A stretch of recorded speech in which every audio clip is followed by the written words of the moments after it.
Ya, haleluya, haleluya, puji Tuhan, puji Tuhan. Selamat pagi Bapak Ibu Saudara-saudara sekalian, jemaat Tuhan yang ada di rumah kita masing-masing.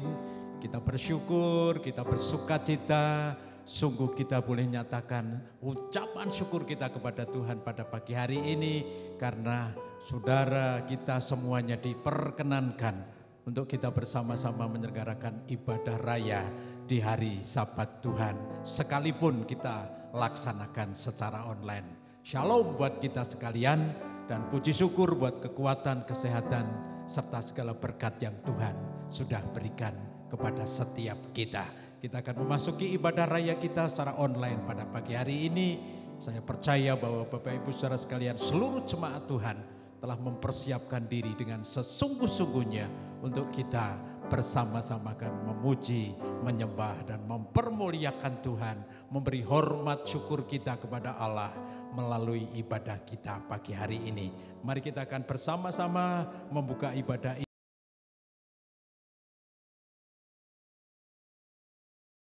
Haleluya. Adapun pertolongan kita sesungguhnya datang dari pihak Tuhan. Dialah Allah yang menjadikan langit dan bumi. Dan Dia Allah yang tidak pernah meninggalkan setiap pekerjaan dan perbuatan tangannya. Oleh sebab itu kiranya turun atas kita sekalian kasih karunia dan damai sejahtera dari Allah Bapa, berkat serta sukacita dari Tuhan kita Yesus Kristus, dan oleh jamahan serta urapan kuasa Roh Kudus, semua jemaat dan umat Tuhan yang mengikuti ibadah raya pada pagi hari ini diberkati mulai dari awal ini kita beribadah, pertengahan, bahkan sampai selesai nanti. Haleluya, haleluya, amin.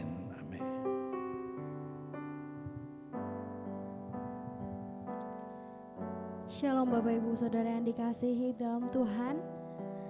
Pada pagi hari ini kita mau sama-sama datang pada Tuhan. Kita mau bersyukur kepada Tuhan. Karena walaupun hanya dari rumah, kita masih dikasih kesempatan oleh Tuhan untuk bisa memuji dan memuliakan namanya. Pagi hari ini kita mau bersyukur kepada Tuhan. Karena hanya oleh kasih karunia-Nya kita ada di tempat ini.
banyak yang kau perbuat, banyak yang kau perbuat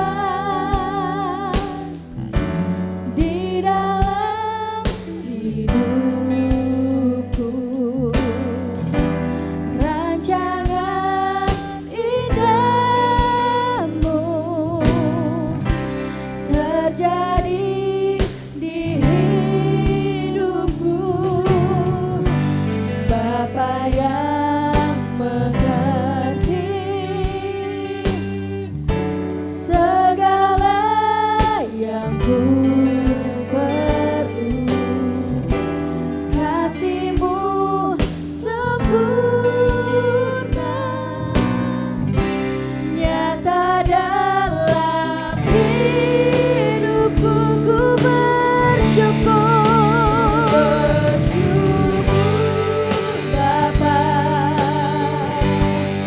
ku bersyukur Tuhan buat kasih setia-Mu di dalam hidupku. Ku bersyukur, ku bersyukur, ku bersyukur Bapa, ku bersyukur Tuhan buat kasih setia-Mu di dalam hidupku. Ku bersyukur Tuhan.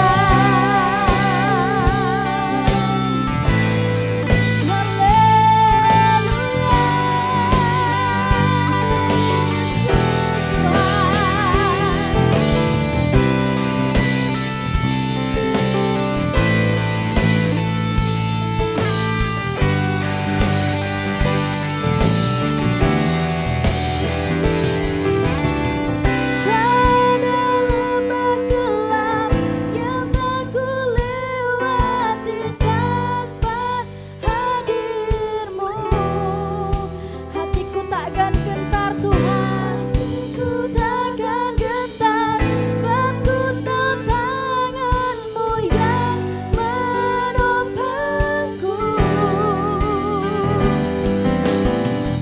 Tiada lembah gelap yang tak kulewati tanpa hadir-Mu,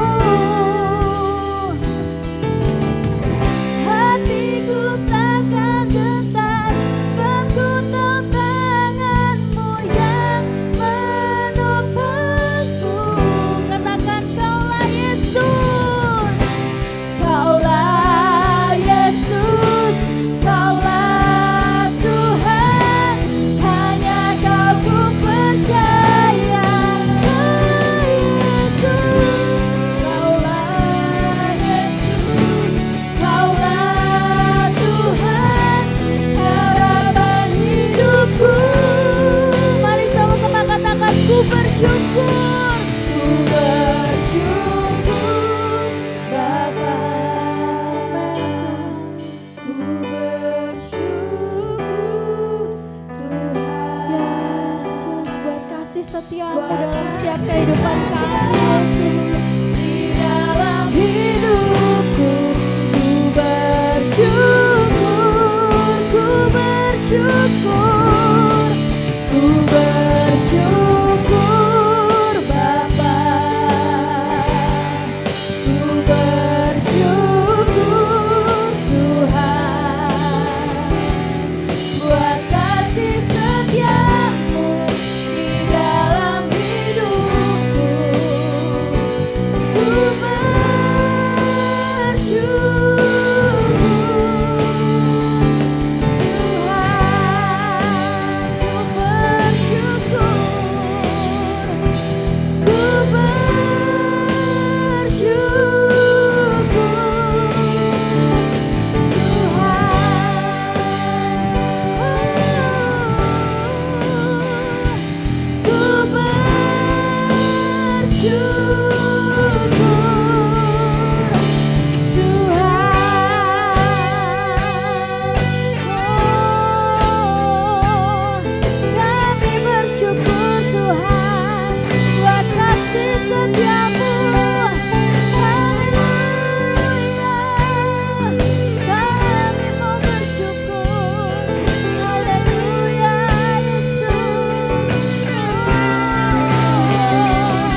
Pagi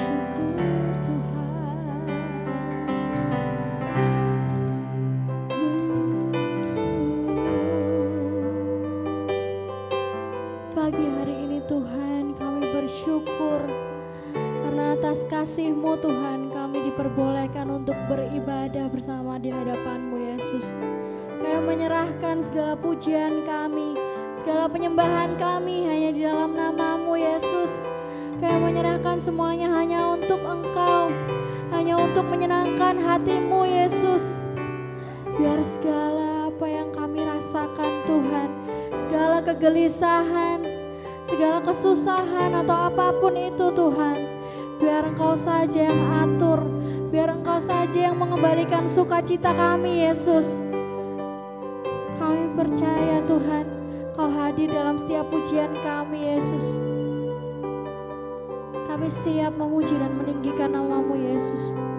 Mari semua yang percaya katakan amin. Beri kemuliaan untuk Allah kita.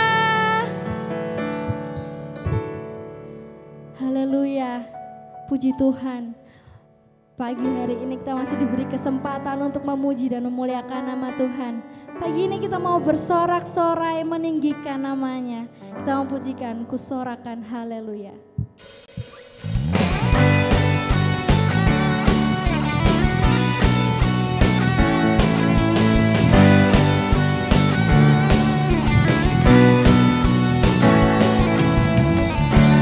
Yesus Kau kekuatan di hidupku,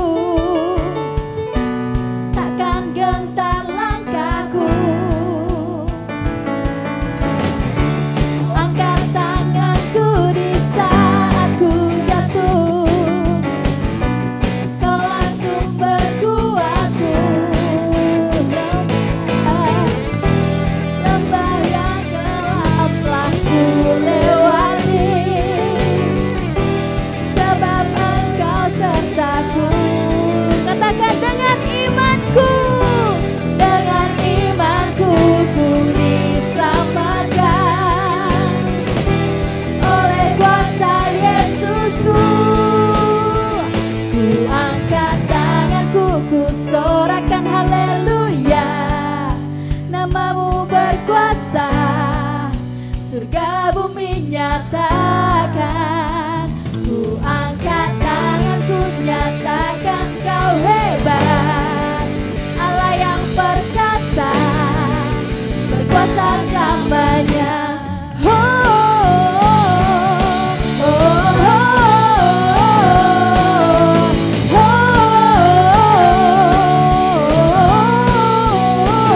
Sama katakan Yesus, Yesus Kau kekuatan di hidupku, takkan gentar langkahku.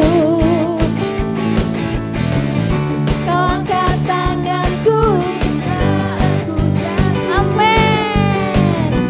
Kaulah sumber kuatku. Lembah yang gelap telah ku lewati, sebab Engkau sertaku. Dengan imanku ku diselamatkan oleh kuasa Yesusku. Ku angkat tanganku, ku sorakan haleluya. Nama-Mu berkuasa, surga bumi nyatakan. Ku angkat tanganku, nyatakan Kau hebat, Allah yang berkuasa, berkuasa selamanya. Oh,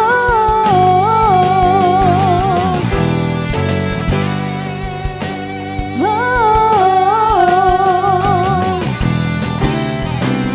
Mari sama-sama katakan, ku angkat tanganku, tanganku ku sorakan haleluya. Nama-Mu berkuasa, surga bumi nyatakan. Ku angkat tanganku, nyatakan Kau hebat, Allah yang berkuasa, berkuasa selamanya.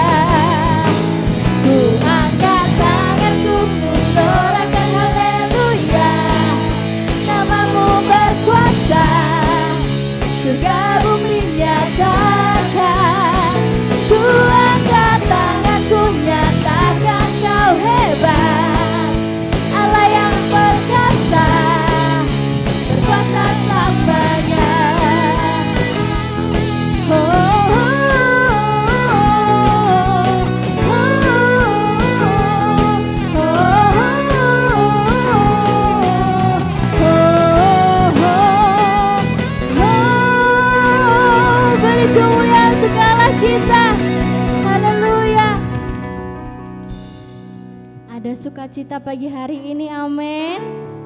Kita percaya bahwa Tuhan Yesus adalah sumber kekuatan kita. Hanya di dalam namanya kita bisa mencapai semuanya. Hanya di dalam namanya kita bisa mencapai keberhasilan. Amin. Kita mau pujikan hanya di dalam namanya.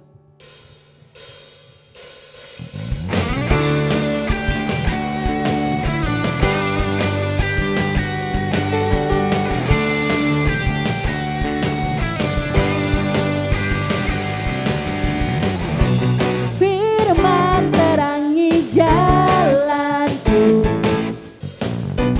perisai iman di setiap waktu, lindungiku dari segala. Tak pernah ku ragu karena Dia bersamaku, setia menjaga dengan kuasa mulia.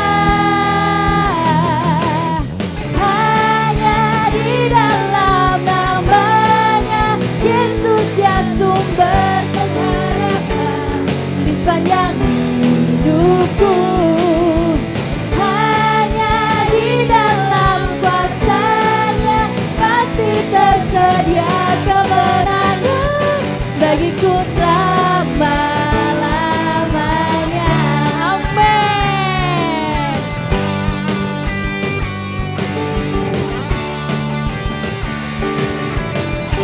Mari sama-sama katakan kebenaran, kebenaran yang bebaskan, sanggup berikanku kekuatan hadapi segala tantangan,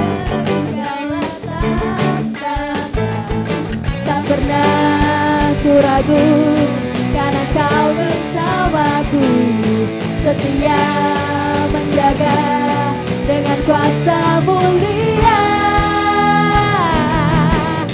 Hanya di dalam namanya Yesus, Dia sumber pengharapan di sepanjang hidupku. Hanya di dalam kuasa-Nya pasti tersedia kemenangan bagiku selama-lamanya.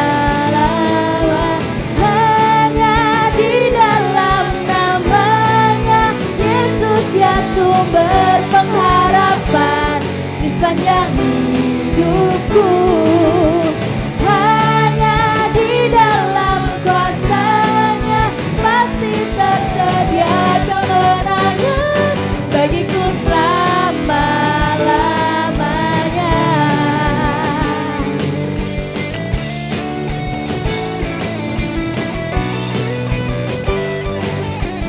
Katakan dalam namanya, dalam namanya ada pengharapan, dalam kuasa-Nya kemenangan. Dalam namanya, dalam namanya ada pengharapan, dalam kuasa-Nya kemenangan. Beri kemuliaan segala kita. Haleluya.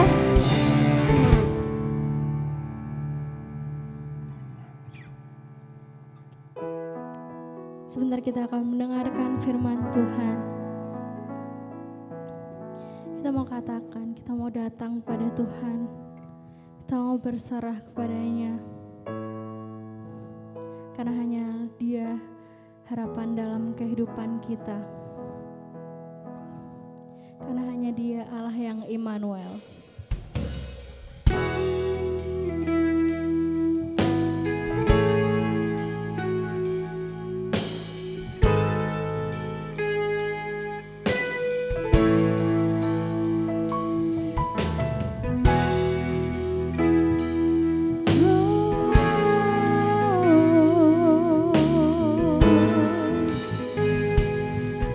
Mari katakan, Bapakku datang, Bapa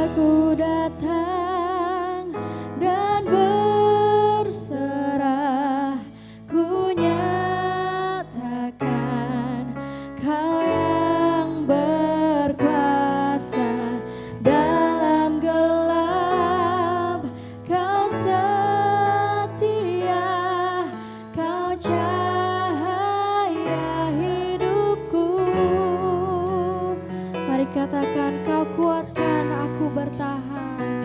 Kuatkan aku bertahan, kau harapan dalam kesetiaan-Mu Tuhan, Engkau Allah Immanuel.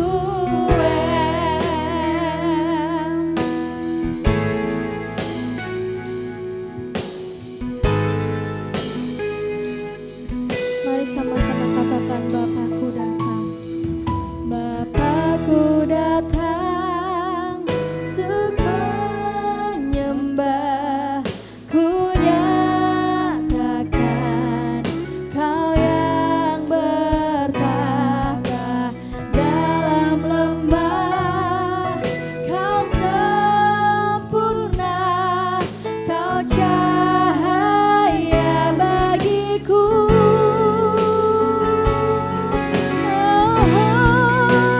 Kau kuatkan aku bertahan, Kau harapan dalam kesesakan.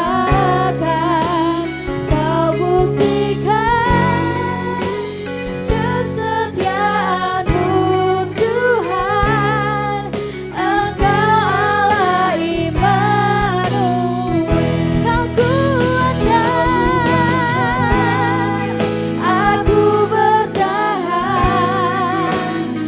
Kau harapan dalam kesesakan. Kau buktikan kesetiaan-Mu Tuhan, Engkau Allah Immanuel.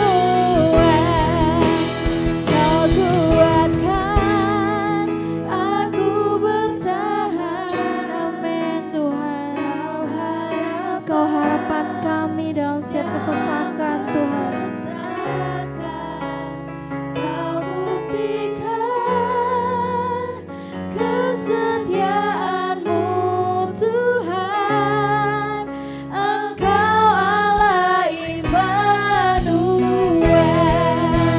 Kau kuatkan aku bertahan. Waktu selanjutnya kami serahkan kepada Harapan dalam kesesakan. Kau buktikan kesetiaan-Mu Tuhan, Engkau Allah Immanuel. Engkau Allah Immanuel. Engkau Allah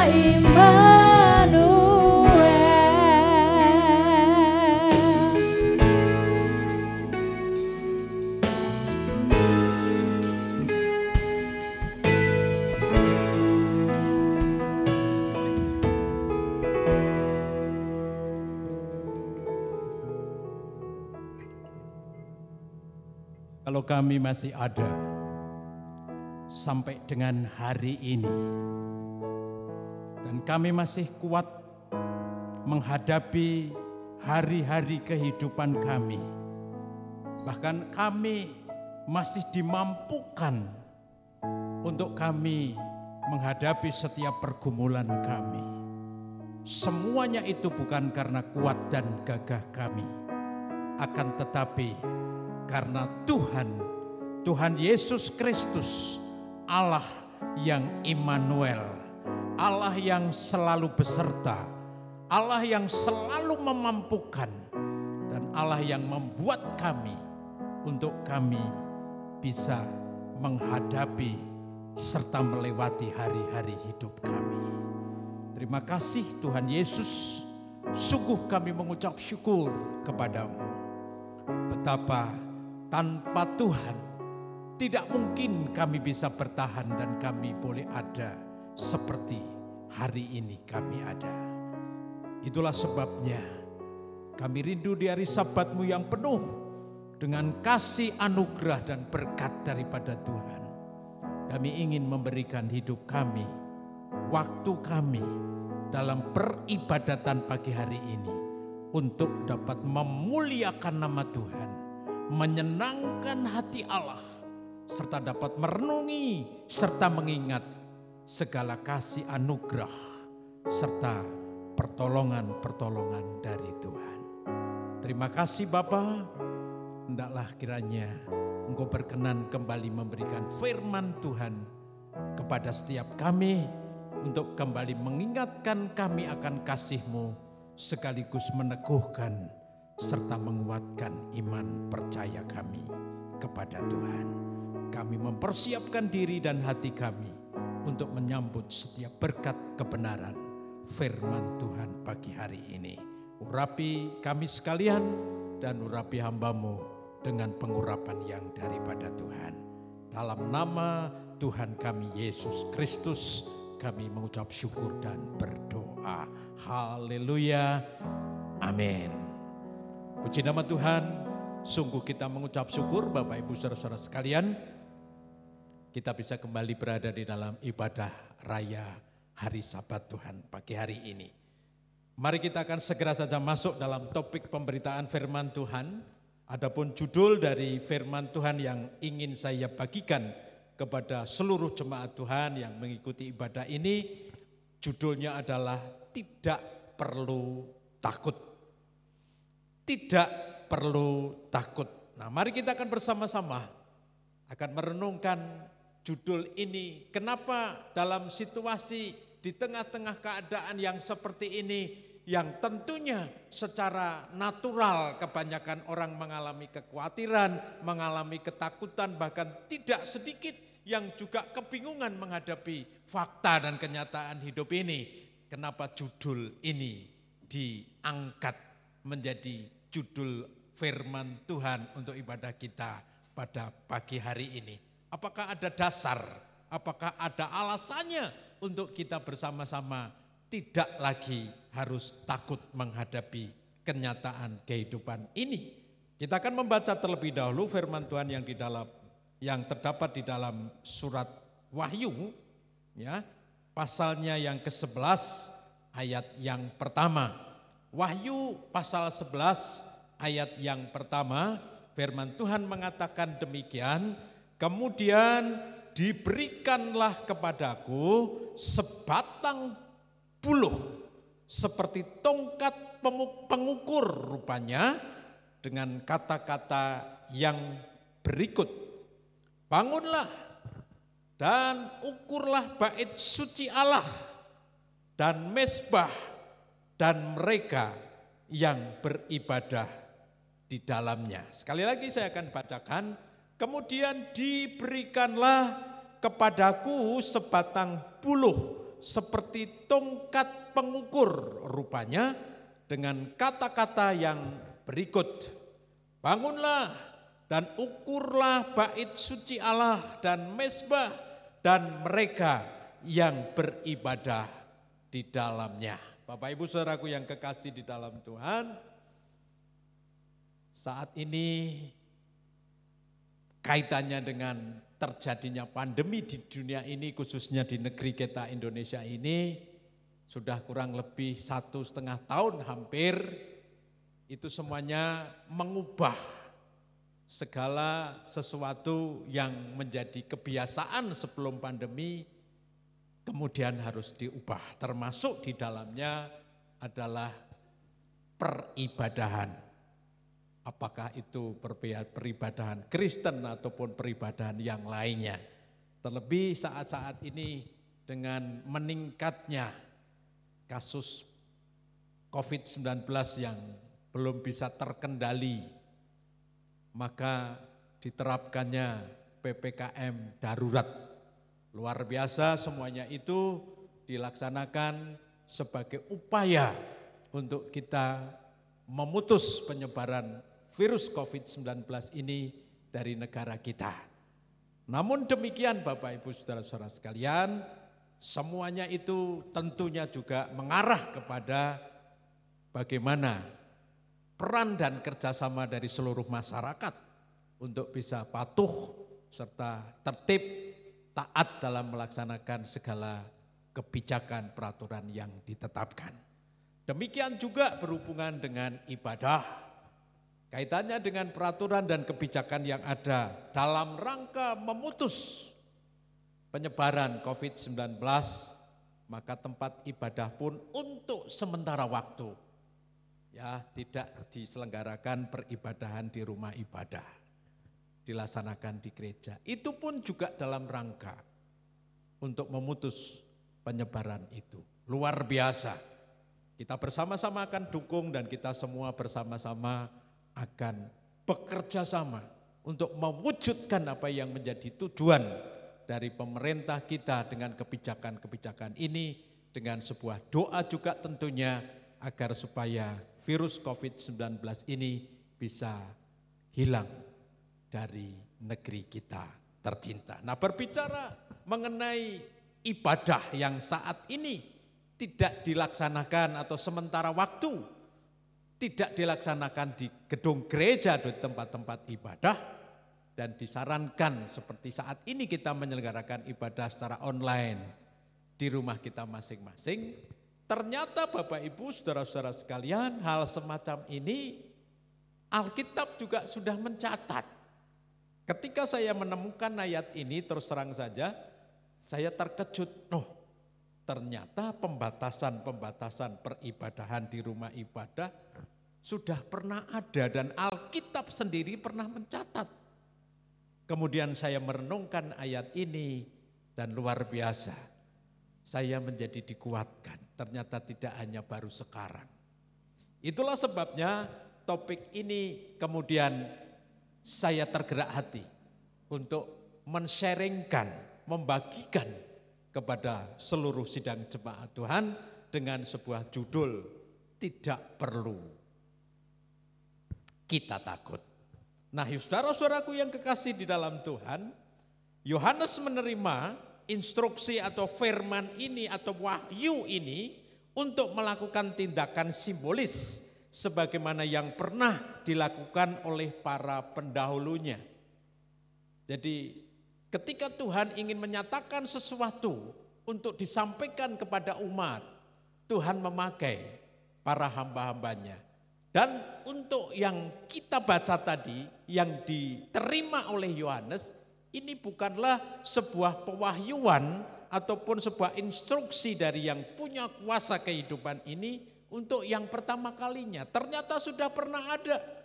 Satu contoh misalnya, saudara-saudaraku yang kekasih di dalam Tuhan, yang tertulis di dalam Yesaya pasal 20, tidak usah dibaca, ayat 2-5, pada waktu itu Nabi Yesaya juga diinstruksikan oleh Tuhan untuk mengingatkan orang Mesir ketika orang Mesir dan orang Ethiopia ketika mereka sedang berperang kepada Asyur.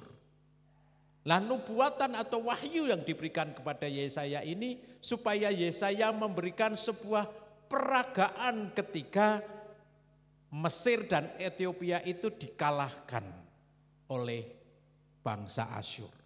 Pernah terjadi, bisa dibaca nanti di rumah ya, Yesaya 20 ayat 2 dan 5. Kemudian juga pernah terjadi pewahyuan ini yang diberikan kepada Nabi Yehezkiel.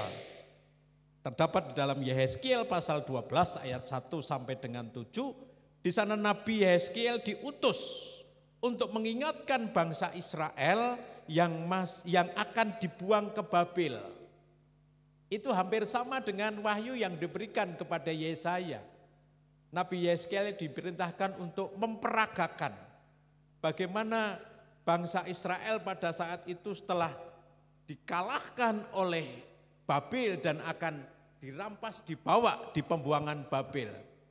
Nabi Yehezkiel disuruh untuk memperagakan, manggul karung begitu, membawa bekal seorang diri kemudian bobok tembok untuk mereka meninggalkannya.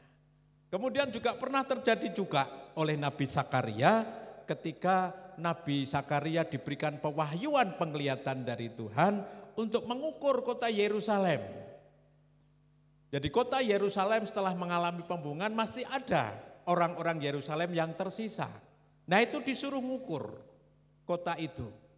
Nah, ketika mengukur itu tujuannya adalah supaya Tuhan bisa memberikan, menetapkan perlindungannya kepada umat Allah yang masih tertinggal di kota Yerusalem. Jadi peristiwa pewahyuan seperti yang dialami Yohanes ini bukan hanya pada baru pertama kali, tapi sudah dulu-dulunya juga pernah ada. Dan itu tadi bisa kita baca, tapi tidak perlu kita baca di sini. Kalau saudara ingin mendalaminya bisa dibaca di rumah. Demikian juga dengan yang ayat yang baru tadi kita baca, Wahyu pasal 11 ayat yang pertama, di sana diberitakan, dikatakan tentang bagaimana Yohanes disuruh, diberikan otoritas oleh Tuhan untuk dia mengukur bait suci. Nah, saudara-saudaraku yang kekasih di dalam Tuhan, apa maksud Tuhan memerintahkan mengutus kepada Yohanes untuk mengukur bait suci atau melakukan pengukuran ini? Saudaraku yang kekasih di dalam Tuhan, ternyata maksud dan tujuan Allah mengutus Yohanes untuk melakukan pengukuran tentang bait suci ini adalah untuk memberitahukan, menunjukkan kepada umatnya, kepada orang-orang yang dicintainya, kepada umat pilihannya akan yang pertama, bahwa bait suci itu adalah milik daripada Tuhan. Bait suci berbicara bukan hanya gedung gerejanya atau rumah ibadahnya, tapi bait suci adalah juga bicara mengenai orang-orang yang beribadah di dalamnya, jemaat Tuhan. Dan pengukuran bait suci itu dikatakan juga bukan hanya gedungnya yang diukur, tapi juga mezbahnya, mezbah korban bakaran, tempat untuk jemaat yang beribadah menaruh korban bakaran di dalam bait suci itu. Dan juga bukan hanya itu, tapi juga untuk mengukur berapa banyak jumlah anggota atau jumlah jemaat yang ada di dalam bait suci ini. Nah, ini semuanya berbicara tentang Tuhan ingin mengingatkan tentang kepemilikan, perlindungan, serta pemeliharaannya kepada umatnya.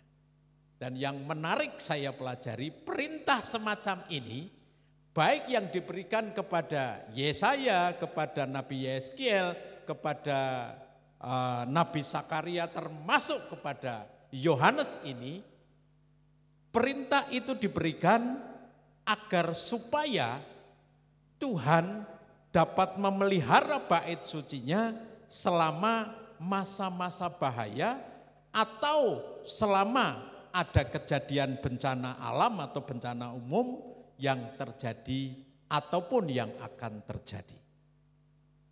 Saudara-saudara sekalian, yang melatar belakangi utusan atau Tuhan memerintahkan para nabi dan termasuk Yohanes di dalamnya itu, kalau zaman ini mengalami masa-masa bahaya dan juga kalau dunia itu mengalami bencana-bencana yang sifatnya akan mengganggu ketenangan, keamanan dari umat. Itu Tuhan mengingatkan, memerintahkan untuk memberikan tindakan, melakukan tindakan pengukuran terhadap bait suci rumah Tuhan. Ini luar biasa. Dan kalau kita hubungkan dengan keadaan kita saat ini, keadaan kita saat ini juga sedang menghadapi situasi pandemi yang luar biasa. Ya, membuat kita khawatir, membuat kita ketakutan. Tiap hari kita mendengar ada kabar orang meninggal, terus menerus tiap hari kita dengarkan, dan juga mempengaruhi, berdampak terhadap segala lini, terhadap segala sektor kehidupan, baik manusia maupun pemerintah bahkan juga. Secara ekonomi juga, kalau ini berkepanjangan berat sekali. Keamanan juga sangat terganggu. Banyak hal Bapak Ibu saudara sekalian.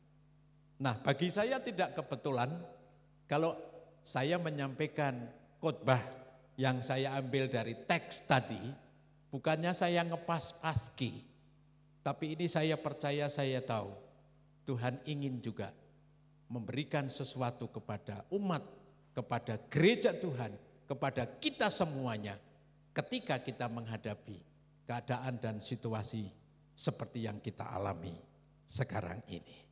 Saudaraku yang kekasih di dalam Tuhan, oleh sebab itu mari dengan segenap hati. Sekali lagi saya tidak ngepas-paskan, tapi kalau saya katakan konteksnya tidak berbeda jauh. Konteks kita sekarang dengan konteks di mana Yohanes mendapat pewahyuan itu dan para nabi yang terdahulu juga yang menerima pewahyuan semacam ini. Perhatikan baik-baik.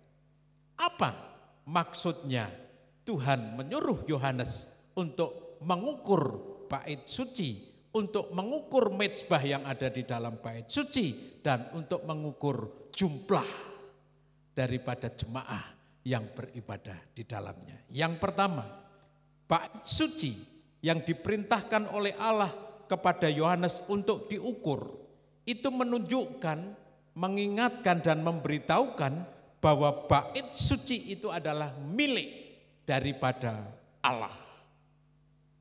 Bait suci itu adalah milik daripada Tuhan.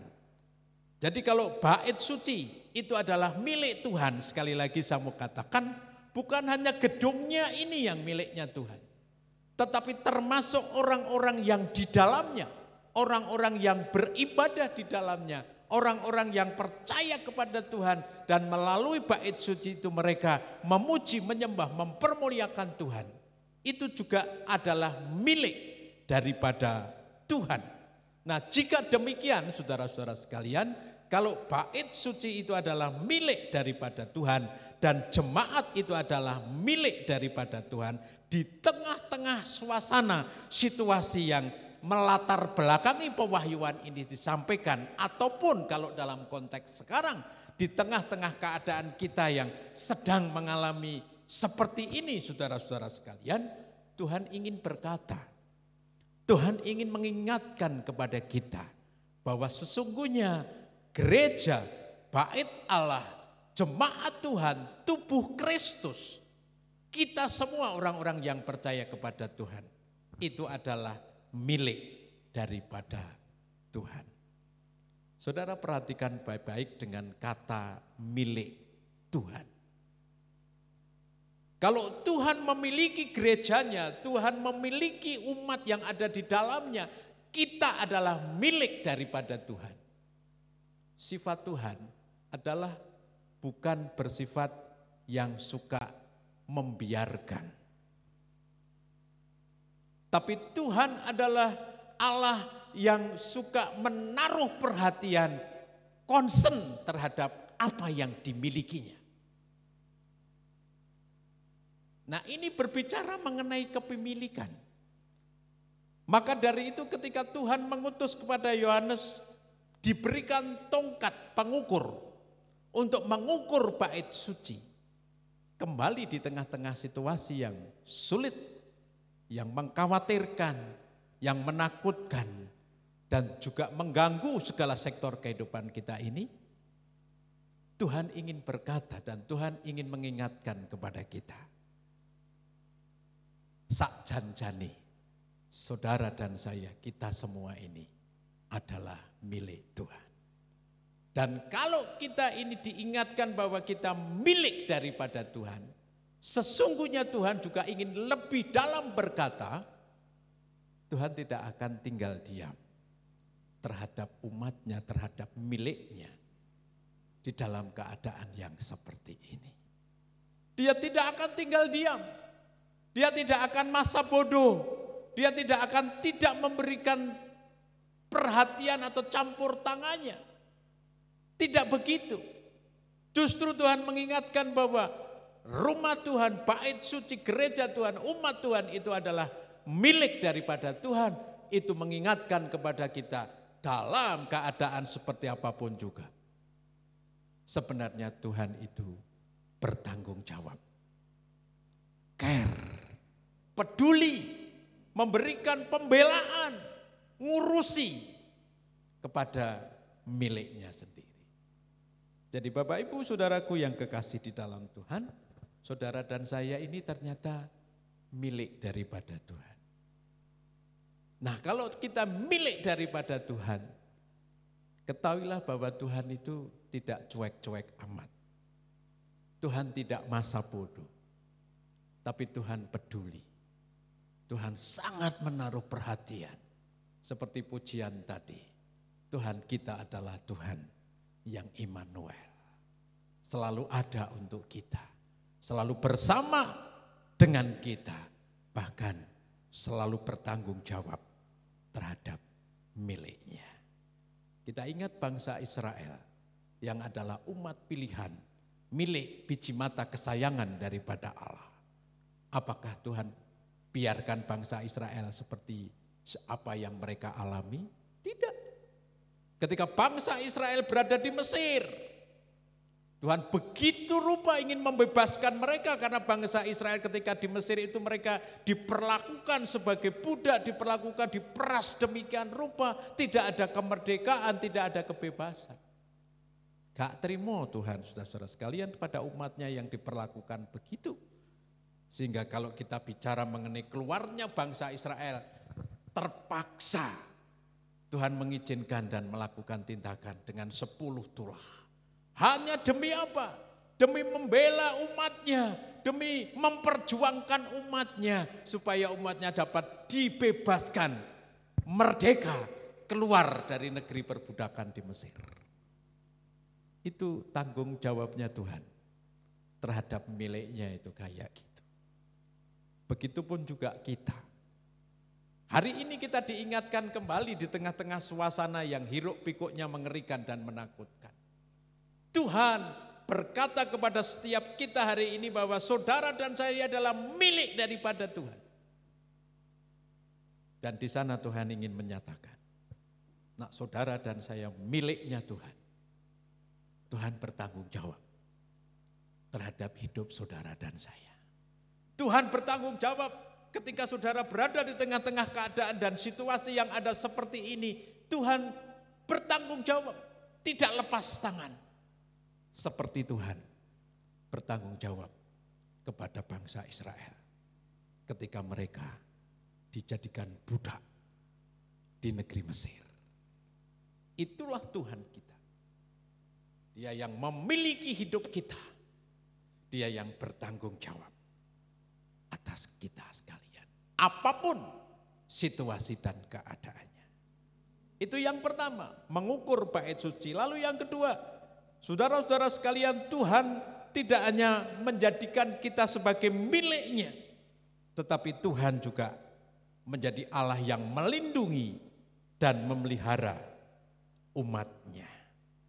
Saudara-saudara sekalian, kalau kita baca lebih jauh pasal 11 kitab Wahyu dari ayat 1 sampai dengan ayat yang berikutnya, di sana kita bisa temukan siapa orangnya, siapa pribadinya yang akan menjadi saksi untuk memberikan perlindungan itu kepada umatnya, kepada gerejanya, kepada bait suci di tengah-tengah situasi bahaya, di tengah-tengah situasi yang tidak aman.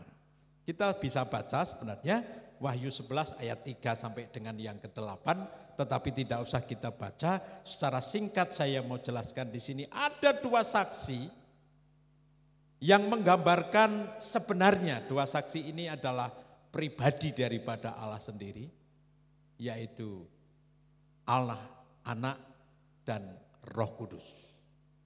Ya, ini pribadi Allah sendiri. Kalau kita bicara lebih konkret adalah Allah Tritunggal kita. Itu yang akan menjadi saksi untuk menunjukkan tanggung jawabnya kepada kepemilikannya, kepada umatnya, juga untuk menyatakan perlindungan dan pemeliharaannya kepada umatnya, kepada gerejanya. Nah, saudara-saudara sekalian, kita akan coba lihat lagi dua saksi yang ditulis dalam kitab Wahyu tadi. Itu dikatakan demikian. Mereka diberikan kepada tugas untuk menubuatkan akan apa yang akan terjadi, kemudian memberikan khotbah dan mendemonstrasikan pertobatan. Siapa ini? Menyampaikan menggenapi nubuatan, kemudian berkhotbah menyampaikan kebenaran, dan juga mendemonstrasikan pertobatan. Kalau bukan Yesus, dan di masa zaman anugerah ini Roh Kudus yang akan membawa dan menjadi saksi akan terjadinya pertobatan itu.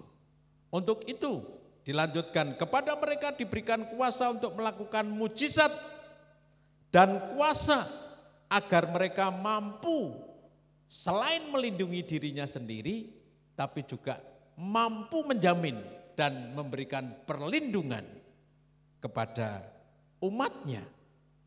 Tidak akan ada orang yang mampu membinasakan mereka, dua saksi itu, kecuali atas seizin Tuhan. Siapa ini kira-kira yang dimaksudkan dengan lambang yang seperti ini? Tidak lain adalah Tuhan kita Yesus Kristus. Kecuali karena Tuhan Yesus akhirnya disalibkan. Nah, bukan karena Bapa yang menghendakinya, tidak akan terjadi. Tapi penyaliban Yesus Kristus, kematian Yesus Kristus itu atas perkenan dan itu atas misi daripada Allah sendiri. Sehingga Kristus disalibkan. Namun saudara-saudara sekalian, ketika mereka telah menyelesaikan kesaksiannya tadi, tugasnya tadi, mereka akan dibunuh oleh musuh, disalibkan. Dan itu terjadi ketika mereka telah menyelesaikan pelayanan mereka. Tuntas pelayanan Yesus di muka bumi diakhiri dengan kayu salib. Lalu Tuhan menyatakan kuasanya juga dan perlindungannya atas kedua saksi tadi dengan membangkitkan mereka dan membuat mereka naik ke surga. Siapa yang dibangkitkan? Siapa yang naik ke surga? Yesus Kristus. Jadi perlindungan dan pemeliharaan yang diberikan oleh Tuhan kepada miliknya, kepada gerejanya, kepada orang-orang percaya, kepada kita sekalian itu adalah Tuhan Yesus Kristus sendiri dan Roh Kudus. Benar di pujian tadi, sekali lagi saya garis bawahi. Allah kita itulah yang Immanuel, yang akan melindungi dan yang akan memeliharakan kita. Saudara, di tengah-tengah situasi sulit, seperti sekarang ini kita diingatkan dengan firman Tuhan seperti ini. Masihkah saudara dan saya di tengah hiruk pikuk hidup yang begitu sulit dan sukar serta menakutkan ini, saudara masih ada di dalam hatimu yang berkata, Tuhan akan ada bersama dengan aku. Yesus yang adalah Immanuel itu akan selalu bersama-sama dengan aku. Masihkah ada hati yang berkata seperti itu? Atau barangkali justru kita sudah hanyut ditelan oleh suasana, oleh keadaan zaman yang seperti ini. Sehingga saudara dan saya akhirnya hanyut. Lebur bersama-sama dengan kekhawatiran, ketakutan, kecemasan, dan yang lain sebagainya. Saudaraku, firman Tuhan mengingatkan kita pada pagi hari ini. Allah bertanggung jawab kepada miliknya. Dan sebagai wujud pertanggungjawaban Allah terhadap miliknya, yaitu bait suci gerejanya dan umat Tuhan. Dia hadir mengutus Kristus mati di atas kayu salib. Naik ke surga kemudian mengutus Roh Kudusnya untuk memimpin, melindungi dan menyertai kita dalam konteks, segala konteks, termasuk keadaan situasi yang seperti sekarang ini. Lalu yang ketiga, saudara-saudara sekalian, Allah kita bukan hanya Allah yang ingin mengingatkan kembali bahwa kita adalah miliknya, dan bukan hanya Allah yang ingin menyatakan bukti daripada tanggung jawab terhadap yang dimilikinya itu melalui penyertaan, melalui perlindungan dan pemeliharaannya, Tapi ingat baik-baik saudara sekalian, Tuhan menyatakan di situ, Tuhan juga ingin melakukan perbedaan. Memberikan perlakuan yang berbeda terhadap umatnya, gerejanya, dan terhadap yang bukan umat yang percaya, yang setia, yang takut kepadanya. Kita bisa baca, nah ini perlu kita baca, Wahyu 11 ayat yang kedua, firman Tuhan mengatakan, tetapi kecualikan pelataran bait suci yang di sebelah luar, janganlah engkau mengukurnya. Ini luar biasa. Pelataran bait suci yang di sebelah luar, firman Tuhan mengatakan janganlah engkau mengukurnya. Karena ia telah diberikan kepada bangsa-bangsa lain dan mereka akan menginjak-injak kota suci 42 bulan lamanya. Di dalam bait suci, bangunan bait suci, ada bagian-bagian yang tidak boleh diukur oleh Yohanes. Ini perintah daripada Tuhan sendiri. Nah, saya mau ceritakan sedikit. Pelataran di bagian luar itu seperti apa dan itu kayak apa gambarannya. Saudara, bait suci itu, bangunan bait suci itu dibangun atas dasar perintah dan ketetapan daripada Tuhan sendiri. Jadi bagi orang-orang yang dipercaya saat itu untuk membangun bait suci, mereka tidak sembarangan, tidak boleh sakar PDW. Aku kepengen tak bangun begini-begini, enggak. Tuhan sudah memberikan petunjuk, sudah memberikan standar panjang, lebar, sekian, ruangannya ini, perabotnya ini, komplit. Itu Tuhan yang menetapkan. Nah, yang dimaksudkan Tuhan memerintahkan Yohanes untuk mengukur itu adalah bangunan bait suci yang inti, yang memang itu diinstruksikan, diperintahkan untuk dibangun oleh Tuhan dengan segala ketetapannya. Nah, sedangkan pelataran yang ada di bagian luar, ini saudara-saudara yang tadi firman Tuhan katakan, janganlah kamu ukur, itu karena bangunan itu dibangun oleh Herodes pada saat itu sebagai tambahan dari bangunan bait suci. Jadi bukan Tuhan yang menetapkan, tapi Herodes yang membangun untuk membangun tambahan bait suci. Ia membangun lagi pelataran di luar dan kemudian ia menyebutkannya sebagai pelataran bagi bangsa-bangsa lain. Jadi gambarannya seperti ini. Yang Yohanes dibilang jangan mengukur pelataran bait suci bagian luar tadi, karena itu ternyata dibangun oleh Herodes. Sengaja Herodes menambahkan bangunan itu diperuntukkan untuk bangsa-bangsa lain, dikatakan demikian. Nah, apa ini artinya saudara-saudara sekalian? Nah, ini sudah berbicara jauh, masuk lebih ke dalam lagi. Kalau tadi saya katakan bahwa gereja bait suci itu adalah miliknya, Tuhan bertanggung jawab terhadap miliknya. Sebagai wujud tanggung jawabnya Tuhan memberikan pemeliharaan dan perlindungan dengan mengutus Kristus Yesus dan Roh Kudus yang menjadi Immanuel di dalam kehidupan kita. Namun lebih lagi ke dalam, Tuhan membedakan miliknya yang mana, bait suci yang mana. Bait suci yang memang inti itu adalah betul-betul ditetapkan, dibangun melalui petunjuk daripada Tuhan sendiri, atau bangunan bait suci yang tambahan yang dibangun oleh Herodes. Nah, saya mau jelaskan artinya. Ternyata arti daripada bangunan bait suci atau pelataran bait suci yang di luar itu berbicara orang-orang yang beribadah kepada Tuhan tetapi hatinya tidak dengan sungguh-sungguh beribadah kepadanya. Nah, orang-orang yang seperti ini, yang tidak dengan segenap hati, yang tidak sungguh-sungguh, yang hanya maunya beribadah di pelataran bagian luar, ternyata ini diidentifikasikan sebagai orang-orang atau didefinisikan sebagai orang-orang yang beribadah datang ke bait suci, beribadah kepada Tuhan di hari Sabat seperti begini, tapi hatinya tidak sungguh-sungguh. Bahkan kalau saya bahasa di dalam bahasa aslinya itu orang-orang munafik. Ketoke beribadah, tapi ternyata hatinya tidak seperti itu. Nah, ini yang diartikan dengan pelataran bagian luar yang Yohanes diperintahkan, jangan kamu ukur.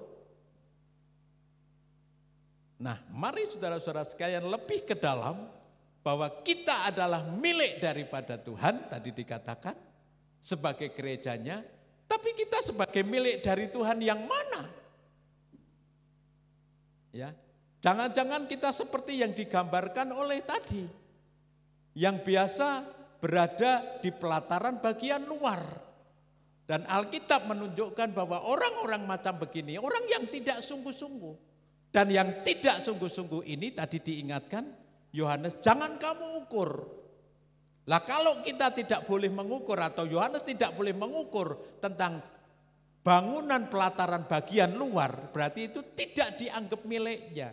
Dengan kata lain, saya baca di dalam penjelasannya, orang-orang semacam ini adalah orang-orang yang ditolak oleh Tuhan. Lalu yang menjadi miliknya bagi yang mana? Yang menjadi milik daripada Tuhan adalah mereka yang beribadah dengan sungguh-sungguh kepada Tuhan. Dan yang mereka berada di serambi bait suci yang memang itu ditetapkan pembangunan itu oleh Tuhan. Hati-hati, di sini masuk ke bagian yang berikutnya lebih dalam, ternyata milik dari kepunyaan Tuhan sendiri ada seleksi. Yang sungguh-sungguh, yang beribadah di serambi bait suci, dan mereka yang tidak sungguh-sungguh, yang maaf dalam bahasa aslinya dikatakan munafik, yang sukanya mereka ibadah di pelataran bagian luar. Nah, akibatnya adalah yang sungguh-sungguh itu diterima menjadi milik kepunyaannya Tuhan dan dipelihara, dipertanggungjawabkan, dilindungi oleh Tuhan, tapi yang bukan itu ditolak. Ingat baik-baik, saudara dan saya sudah masuk di bagian ini, berarti kita sudah masuk untuk kita bisa menyelidiki kita. Aku sebagai umat milik Tuhan, di bagian mana aku berada? Pelataran bagian luar yang akhirnya akan ditolak, tidak dianggap sebagai miliknya, dibiarkan. Atau kita sebagai miliknya, yang berada di serambi bait suci, dan di situ dipertanggungjawabkan oleh pemiliknya dan bahkan dilindungi serta dipelihara. Saudaraku,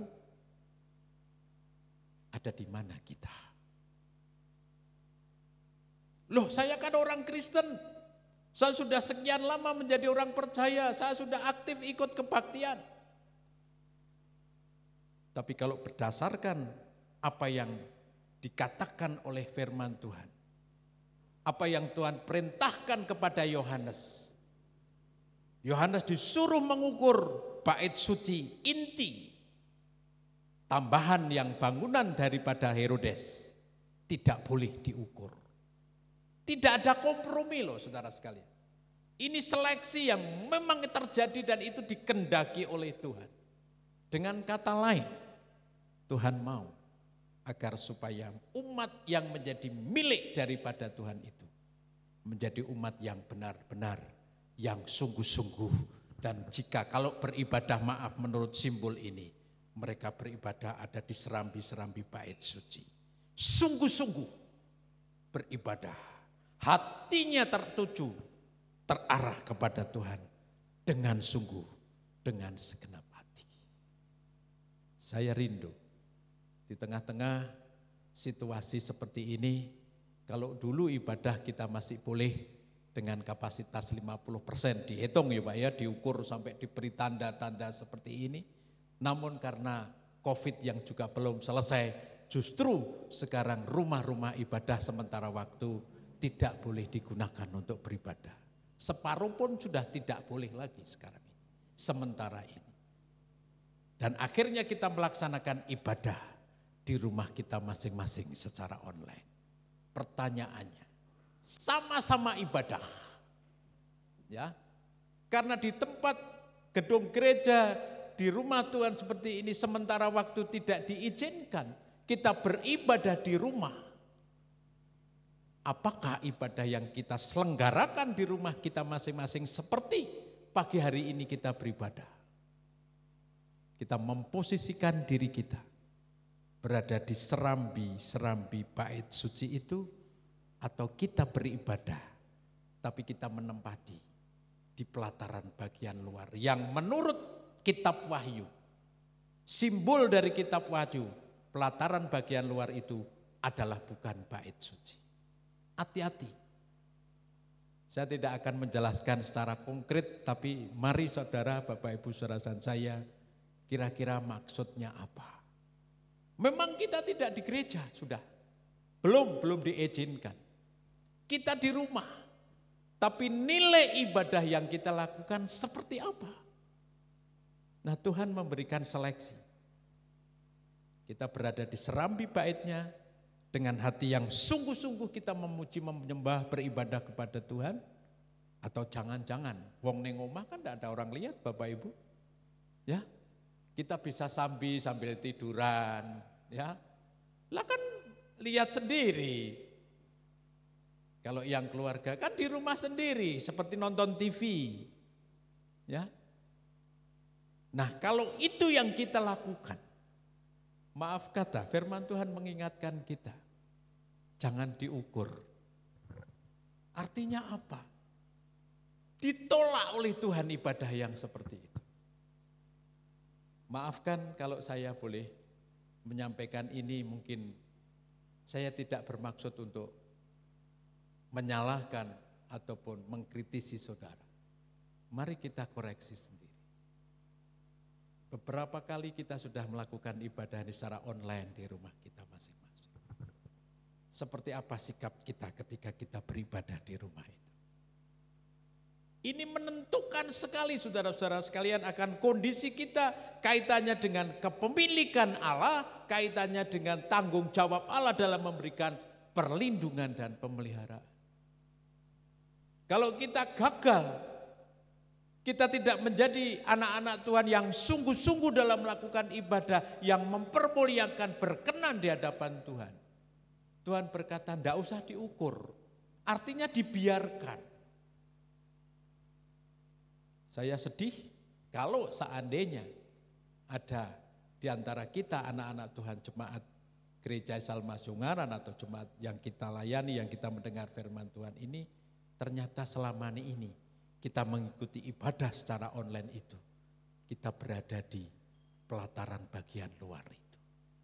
Karena itu yang tidak akan masuk untuk diukur, tidak akan masuk di dalam kepemilikannya Tuhan dan tidak akan dipertanggungjawabkan untuk memperoleh pemeliharaan dan perlindungan Tuhan.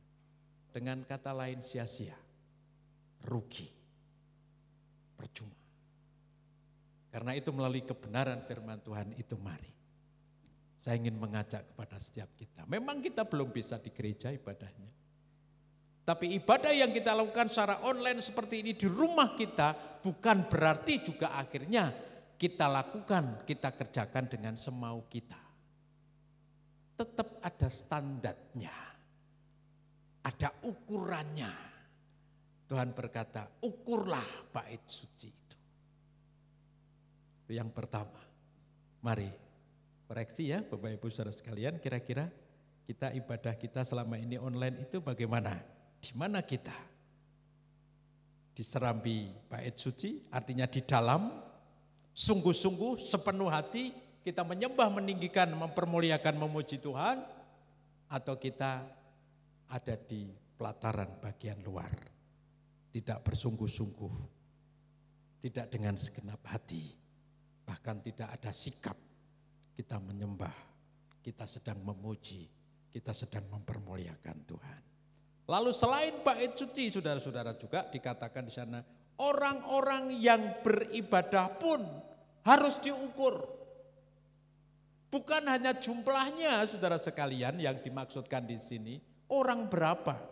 Tapi maksudnya orang-orangnya juga harus diukur. Ini adalah apakah orang-orang yang beribadah di dalamnya itu sungguh-sungguh mereka sedang beribadah menghadap Tuhan, berjumpa dengan Allah, bersekutu dengan Tuhan, memuji, menyembah dan mendengarkan firman-Nya.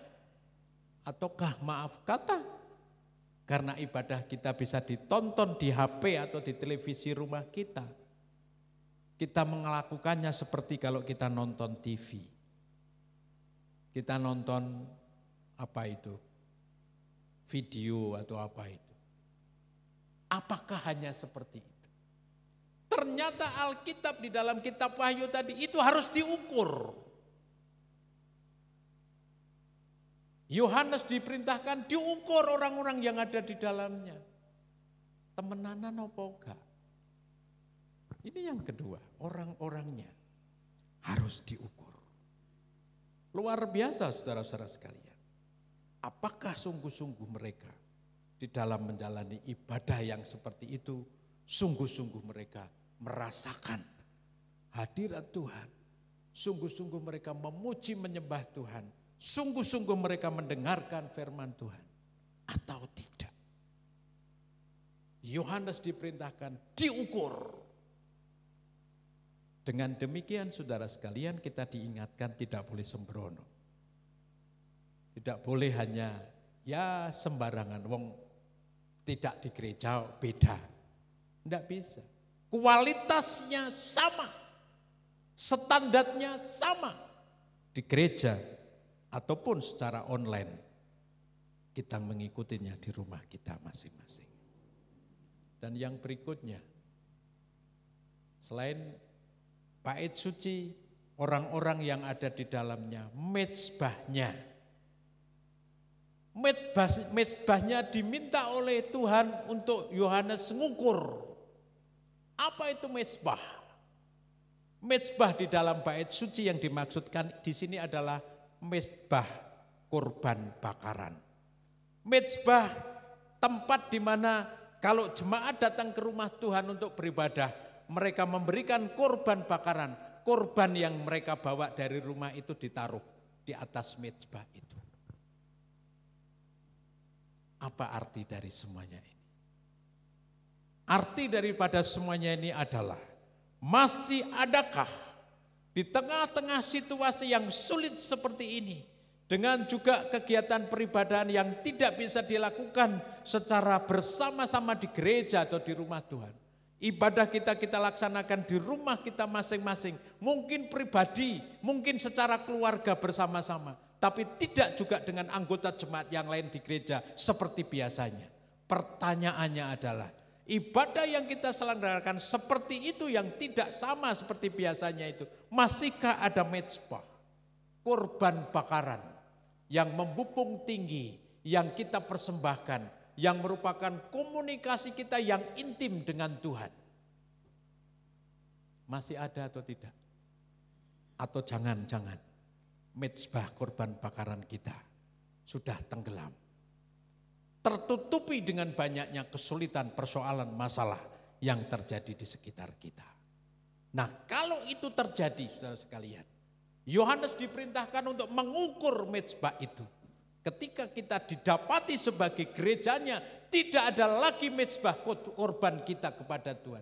Tidak ada lagi sebuah hubungan yang intim dengan Tuhan. Tidak ada lagi penyembahan, tidak ada lagi doa, tidak ada lagi ucapan syukur, tidak ada lagi sembayang yang dengan segenap hati kita panjatkan kepada Tuhan. Gimana itu? Kalau di gereja mungkin saudara bisa ya ikut dengan yang lain. Oh, yang lainnya itu menyembah sungguh-sungguh. Aku ikut, nak tidak ikut aku malu. Sekarang kalau kita di rumah masing-masing tidak ada yang melihat. Paling pol yang lihat juga paling keluarga kita sendiri.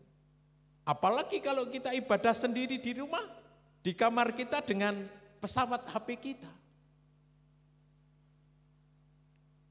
Saudara, kita diingatkan kembali sekalipun situasinya, karena memang keadaannya kita demikian. Kita tidak boleh menolak, tidak boleh memberontak. Kita harus ikuti karena ada satu kepentingan yang juga sangat besar manfaatnya demi keselamatan nyawa dan jiwa manusia. Kita melakukannya, tapi jangan sampai kita kehilangan mezbah kita, hubungan pribadi kita, korban syukur kita kepada Tuhan.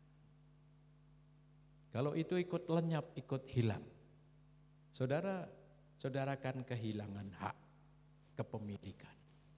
Saudara akan kehilangan, tidak akan terima apa yang menjadi pertanggungjawaban Tuhan kepada umatnya. Itulah sebabnya pada kesempatan pagi hari ini melalui firman ini saudara dan saya diingatkan. Kita sedang berada di tengah-tengah situasi zaman yang jauh berbeda dengan masa-masa yang kita sudah lalui. Bahkan saat ini kita berada di situasi zaman yang sedang mengalami pandemi. Seluruh dunia mengalami keadaan yang seperti ini. Lalu bagaimana saudara-saudara sekalian sikap kita? Apakah kita mau ikut hanyut? Saya kira tidak. Firman Tuhan tadi mengatakan akan diadakan suatu pemisahan. Ya, mana yang umat Allah yang dengan sungguh-sungguh yang menjadi milik dan kemudian Allah bertanggung jawab kepada umatnya, mana yang tidak sungguh-sungguh, mana yang bukan umatnya, yang oleh Tuhan akan dibiarkan. Itulah sebabnya mari kita kembali boleh diingatkan. Tidak perlu takut, karena yang pasti Tuhan adalah tetap bertanggung jawab kepada miliknya. Dia melindungi, dia memeliharakan kita dalam segala keadaan kita. Justru mari kita harus tetap memelihara iman, percaya, ibadah kita dengan sungguh-sungguh kepada Tuhan. Dan kita pastikan bahwa sekalipun kita ibadah online, tetapi ibadah itu adalah ibadah merupakan perjumpaan kita, pribadi kita dengan Tuhan. Tidak masalah tempatnya seperti apa. Dan yang berikutnya, sekalipun di sekitaran kita begitu maraknya hal-hal yang membuat kita cemas, khawatir, takut, bingung dan lain sebagainya. Tapi jangan sampai secara personal pribadi saudara dan saya dilibas dengan keadaan yang ada. Sehingga kita kehilangan mezbah dengan Tuhan. Tapi marilah kita tetap pelihara, kita bangun mezbah pribadi kita dengan Tuhan. Dalam doa, penyerahan, penyembahan, pujian kita di hadirat Tuhan. Saya percaya dan saya yakin firman ini tidak kebetulan. Dan bersyukur kalau saudara dan saya boleh mendengar, menerima berkat firman Tuhan ini. Karena pada kenyataannya Tuhan tidak mau apa yang sudah menjadi miliknya ini kemudian tergeser oleh karena keadaan dan situasi yang ada. Mari kita tetap akan ada sebagai milik daripada Tuhan dan hidup di dalam pertanggungjawaban Allah melalui ketaatan, kesungguhan kita, mezbah yang selalu kita bangun dalam hidup kita kepada Tuhan. Kiranya Tuhan memberkati kita sekalian. Mari kita akan bersama-sama bersyukur atas firman Tuhan yang sudah Tuhan berikan bagi setiap kita pada pagi hari ini. Saya mengundang song leader, singer, pemain musik untuk maju ke depan. Kita akan menaikkan sebuah pujian. Bapakku datang menyembahmu di sini. Aku percaya kepada Engkau karena Engkau ada untuk dan bagiku. Haleluya.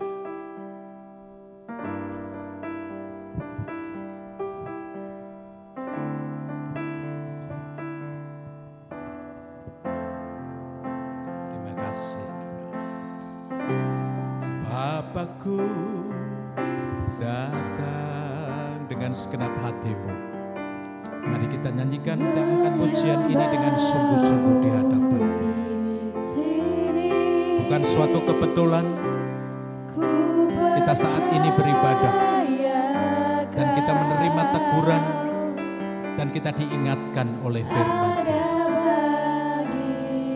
Tuhan tidak ingin umat yang menjadi milik Tuhan itu tanpa kita sadari ternyata kita tergeser, terhilang, bukan menjadi bagian lagi milik Allah karena keadaan dan situasi yang ada. Tapi Tuhan mau bahwa setiap kita tetap ada menjadi milik kepunyaan daripada Tuhan. Ada di dalam serambi bait sucinya Allah sendiri. Supaya dengan demikian, dalam situasi yang sulit seperti ini, saudara dan saya tetap dipertanggungjawabkan, tetap dilindungi, tetap dipelihara, tetap diberikan oleh Tuhan kekuatan dan kemampuan untuk menghadapi kenyataan ini. Haleluya. Terima kasih Tuhan. Oh Yesus. Haleluya. Mari angkatlah tangan kita di hadapannya dan mari kita katakan bersama-sama. Haleluya.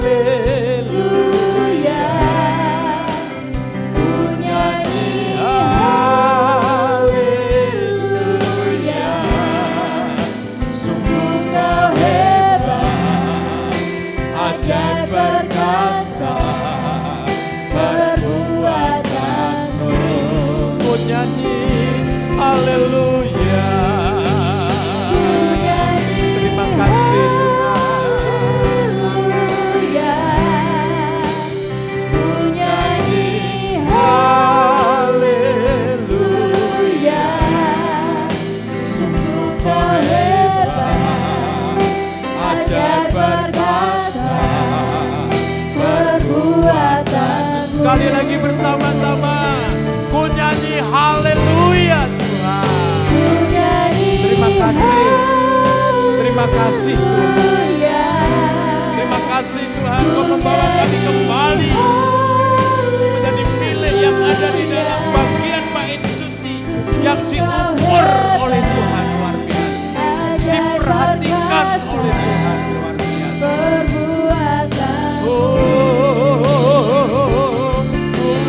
Nyanyi. Terima kasih.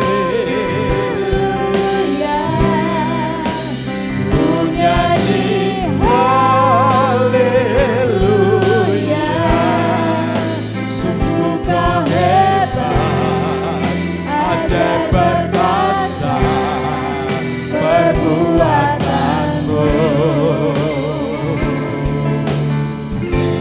Di hidupku. Terima kasih Tuhan. Terima kasih Tuhan Yesus. Terima kasih ya Roh Kudus. Engkau Allah yang Immanuel, Allah yang selalu memperhatikan hidup kami, bahkan Allah yang selalu mengingatkan kami supaya kami tidak keluar daripada kepemilikan Tuhan sendiri. Terima kasih Engkau telah mengingatkan kami. Terima kasih Tuhan, Engkau telah menegur kami. Dan ampunilah kami Tuhan jikalau selama ini di dalam kami mengikuti dan kami beribadah kepadamu, kami kurang melakukannya seperti apa yang Engkau mau. Tapi kami bersyukur dan sungguh bersyukur. Engkau tidak membiarkan kami terlalu lama berlarut-larut di dalam ketidaktahuan kami. Tetapi Engkau begitu cepat menegur, mengingatkan kami untuk kami bisa kembali lagi melakukan peribadahan yang boleh menyenangkan dan berkenan di hadapan Tuhan. Biarlah Tuhan dengan kuat kuasa-Mu kami akan menjalani, melakukan segenap firman-Mu ini. Kiranya Roh Kudus akan terus mengingatkan, menolong dan menguatkan kami. Terpujilah nama-Mu Bapa, sesuai dengan janji-Mu. Biarlah kami boleh menghadapi hari-hari hidup kami yang penuh dengan berbagai-bagai tantangan, kesulitan, pergumulan, persoalan, kekhawatiran, dan ketakutan yang begitu luar biasa. Namun ketika kami ada selalu menjadi bagian dari milik Tuhan sendiri, maka pertanggungjawaban-Mu yang akan memeliharakan, yang akan melindungi kami seperti Engkau memelihara dan melindungi umat-Mu Israel, umat pilihan. Biarlah itu boleh terjadi di tempat ini. Sehingga kami tidak akan takut lagi. Kami tidak akan gentar lagi. Karena kami punya Tuhan. Kami dimiliki oleh Allah. Kami punya Kristus. Kami disertai oleh Roh Kudus setiap saat. Dan itu yang menjadi kekuatan. Dan yang membuat kami dapat menghadapi hari-hari hidup kami dengan tanpa takut. Karena Engkau sesungguhnya selalu ada dan bersama-sama dengan kami. Memberkati seluruh sidang jemaat-Mu yang semuanya telah mengikuti ibadah dan mendengar berkat firman Tuhan ini. Berkati mereka sekalian. Biarlah janji firman-Mu yang sudah hamba-Mu beritakan ini menjadi bagian yang menjadi juga milik mereka dan akan dinikmati oleh umat-Mu siapapun yang mendengarkannya pada saat ini. Terima kasih Tuhan. Kuatkan dan teguhkan hati mereka.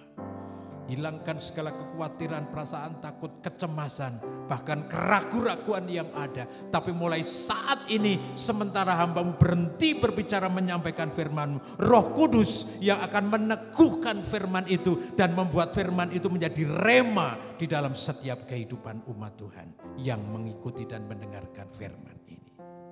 Terima kasih Tuhan. Terima kasih.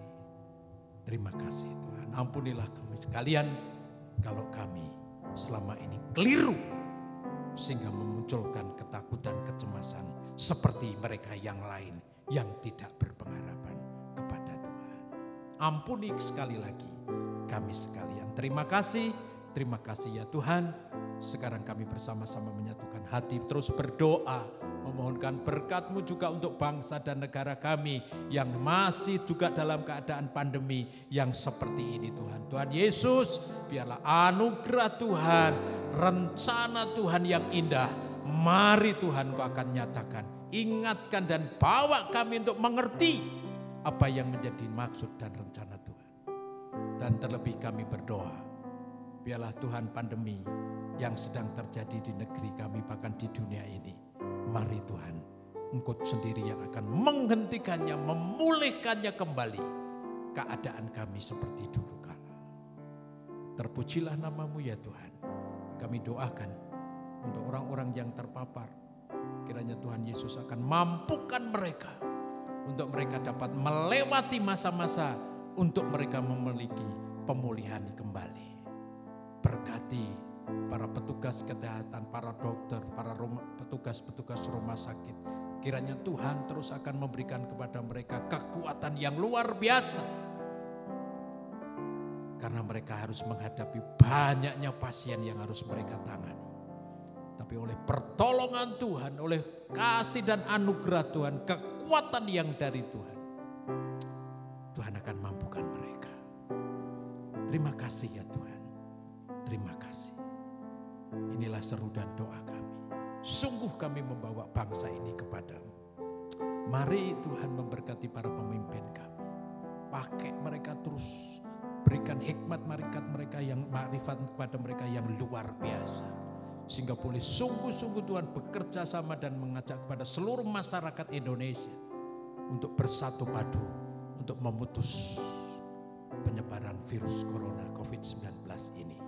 Terima kasih ya Tuhan. Oleh kuasa dan anugerah, pertolongan dan berkat yang daripada Tuhan, biarlah bangsa ini boleh dipulihkan kembali.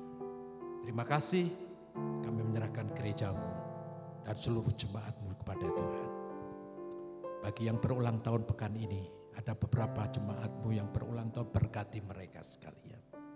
Untuk seluruh jemaat sekalian yang mungkin sedang terpapar, Tuhan berkati, beri kekuatan untuk mereka bisa melewati masa-masa mereka mengisolasi diri dan mereka boleh mengalami pemulihan.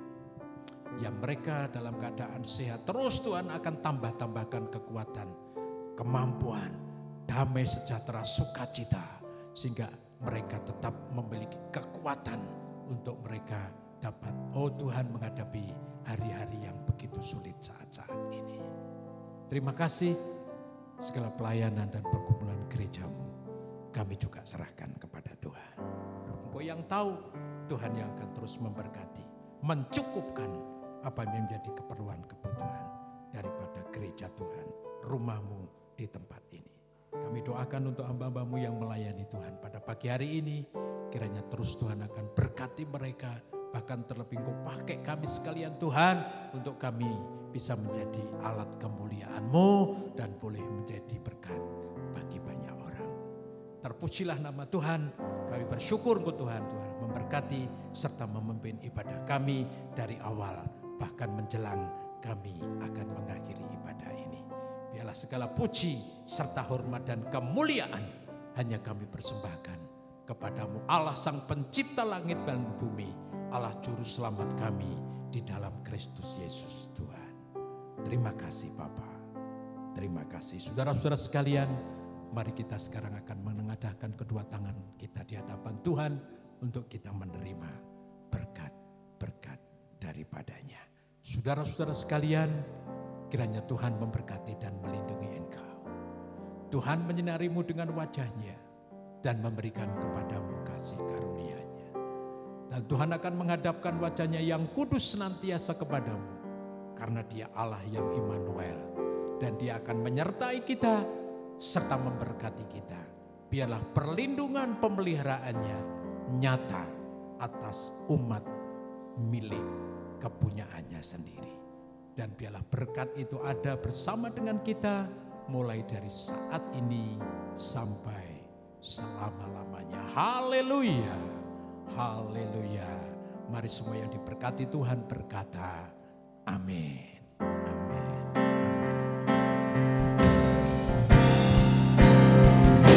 Kiranya Engkau memberkati aku berlimpah-limpah,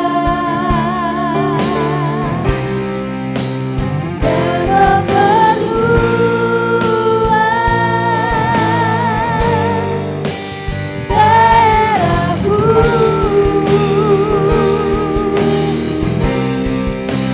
Dan kiranya tanganmu menyertai aku dan melindungi aku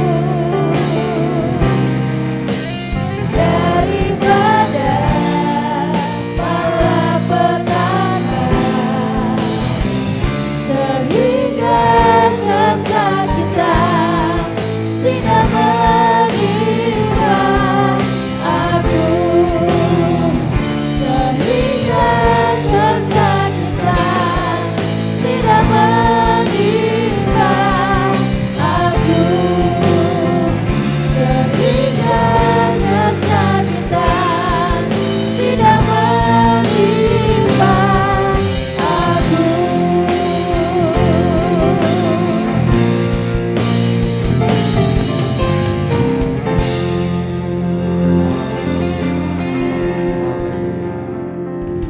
Selamat pagi Bapak Ibu Saudara sekalian, Tuhan Yesus memberkati kita sekalian. Amin.